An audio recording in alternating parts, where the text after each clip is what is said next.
السلام علیکم ناظرین، آپ جانتے ہیں کہ جنوبی پنجاب میں اس ٹائم لاکھوں افراد سیلاب سے بری طرح متاثر ہیں۔ تو سب سے پہلے تو میں ان اداروں کو سلوٹ پیش کرنا چاہتا ہوں جو دن رات کوشش اور اپنی محنت سے کافی قیمتی جانیں بچا رہے ہیں اور لوگوں کا جو قیمتی سامان ہے وہ بچانے میں دن رات مصروف ہے۔ اور سب سے پہلے میں ریسکیو ادارے کی بہت جتنی تعریف کرنا چاہوں اتنا کم ہے۔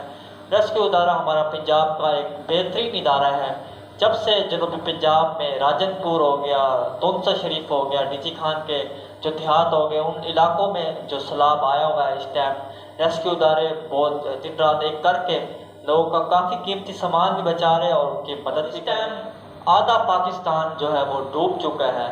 تو ہمیں استغفار کی تسبیح پڑھنی چاہیے، اللہ تعالیٰ سے گناہوں کی توبہ کرنی چاہیے کہ یہ جلد سے جلد یہ آفت، یہ سیلاب ختم ہو جائے۔ ایک تو پہلے پاکستان میں بارشوں کا سلسلہ بھی جاری تھا اور پھر ایک بھارت کی طرف سے ناجائز پانی چھوڑا گیا دریا ستلج میں، اس سے بھی سیلاب میں کافی اضافہ ہوا اور جس کی وجہ سے کافی لوگوں کا نقصان ہوا۔ کئی دیہات ڈوب چکے ہیں اور ہم نے دیکھا ہے کہ لاشیں تیر رہی ہے پانیوں میں، اور اتنا خوفناک سیلاب اس ٹائم پاکستان میں آیا ہوا ہے، اور ہمیں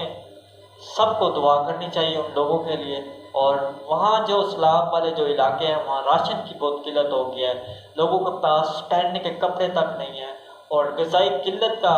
سامنا ہو رہا ہے وہاں کے جو لوگ ہیں۔ تو مختلف ادارے مدد بھی کر رہے ہیں، اور پاکستان میں نے دیکھا ہے کہ کافی ادارے جو ہے سیاسی ادارے ہو گئے، مذہبی ادارے ہو گئے، وہ دن رات کوشش کر رہے ہیں کہ ان لوگوں تک راشن پہنچایا جائے جہاں سیلاب سے زیادہ نقصان ہوا ہے۔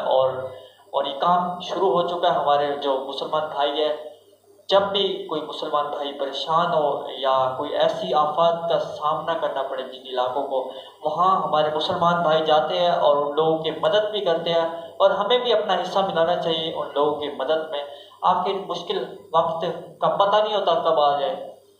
جو لوگ سیلاب متاثرین کی مدد کے لیے اس ٹائم اپنے گھروں سے نکلے ہیں، ان کی مدد کرنے کے لیے، اور وہ اپنا کچھ نہ کچھ حصہ ملا رہے ہیں، اللہ تعالیٰ ان کا وہ حصہ